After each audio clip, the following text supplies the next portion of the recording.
Our story begins not with a baby's cry, but with a thunderous voice from the sky. Akashvani.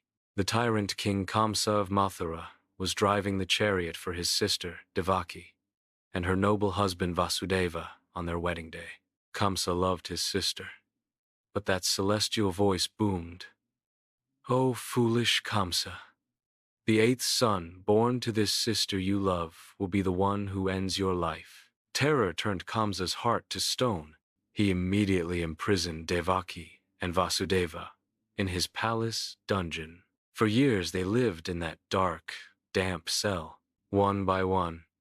As Kamsa's sister gave birth to her children, the cruel king snatched them away and brutally killed them, thinking he was cheating fate. 7 times, Kamsa was victorious, and 7 times, Devaki and Vasudeva wept in despair. The 8th night of wonder. When Devaki was pregnant with her 8th child, the air grew thick with tension. Kamsa's guards doubled, and the prison was secured with heavy chains and massive iron doors. Finally, on the 8th day of the dark fortnight, at the very stroke of midnight, the miracle happened. The whole dungeon was suddenly flooded not with water, but with a blinding divine light. In that light, the baby was born. The moment he appeared, the newborn lay quietly, but he looked not like a common baby. He first revealed himself as the glorious Lord Vishnu, with 4 arms holding a conch, discus, lotus, and mace, radiating power. He spoke to his parents, comforting them and instructing Vasudeva on the secret task he must complete. Then, just as quickly as he appeared, the magnificent form transformed into a beautiful, charming baby boy, dark-skinned like a monsoon cloud, with the most captivating eyes. The prison's surrender.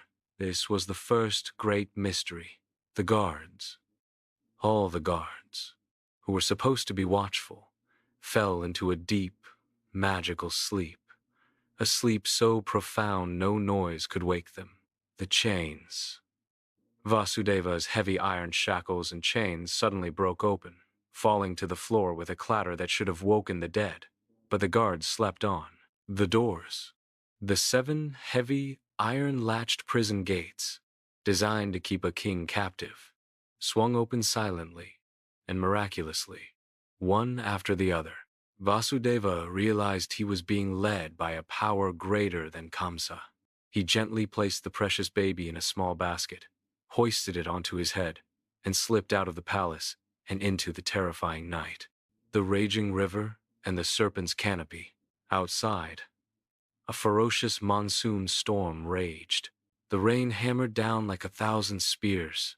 The thunder shook the very earth, and the night was pitch black. Vasudeva, his heart pounding, walked towards the Yamuna River, which lay between Mathura and the safe, peaceful village of Gokul. When he reached the river, he stopped in horror. The Yamuna was not a tame river.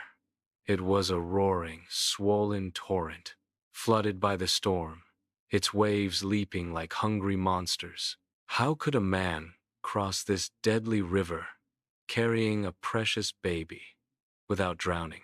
Vasudeva stepped in anyway, having no choice.